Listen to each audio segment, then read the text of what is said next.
Lent begins this year on Valentine's Day. Happy Valentine's Day to everybody. And I hope you'll receive some love today, and also that you'll be able to pass on some love to others. And my experience that I'm going to share with you today happened to me in Zambia, sometimes in the early 2000s when I went there first. And a few volunteers and I would go on the street at night time to visit them, to meet them and have a chat.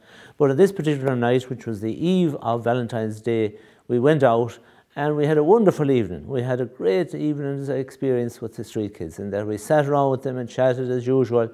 But unlike other evenings, they were all dressed up. The girls all wore something red, and the boys had lovely t-shirts and lovely neat jeans, and they were in great form. And they weren't doing anything what they used to do before. They weren't parking cars, or they weren't sniffing glue, or they weren't begging. They were just enjoying themselves. And we were there enjoying their company as well, and it was absolutely wonderful.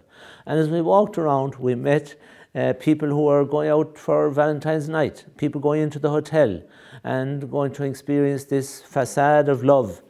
And these young people, you know, they were looking for love too, but their love was the love that they missed from home, the love of their parents, the love of a hug, the love of the teacher doing their homework, all those things that we take for granted. And here they were on the street, and they were on the street because of poverty in some cases, because they had a bad experience with a step-parent, or basically because some of their parents weren't able to afford to keep them at home and they went on the street.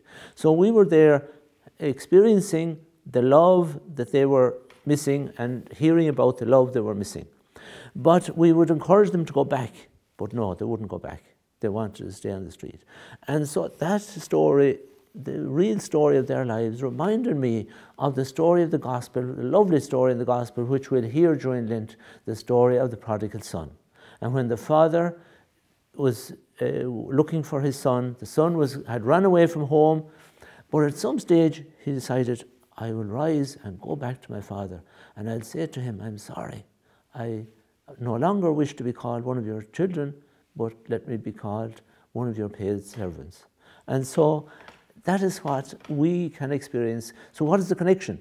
The connection between St. Valentine's Day and Lent is the love of the Father. And that is the connection then of we roaming away, running away from the Father. That is the point, that we run away from him by the way we lead our lives. Sometimes we're selfish. Sometimes we're unkind to people. Sometimes we just do our own thing and we're living in some form of selfishness. But he's always waiting for us to come back, like the street kids and their parents coming home. And only last week I heard an interview of an Irish lady who was on the radio, and she had ran away from home when she was 17, but now she was in her 60s. And she always wondered when she was away from home, how would her parents treat her if she went back? And of course, eventually she did go back, and the father embraced her, and her mother was so kind and loving to her. They never mentioned her running away from home, but they forgave her and loved her. And it is like that with the Father, God our Father. He's waiting for us to return.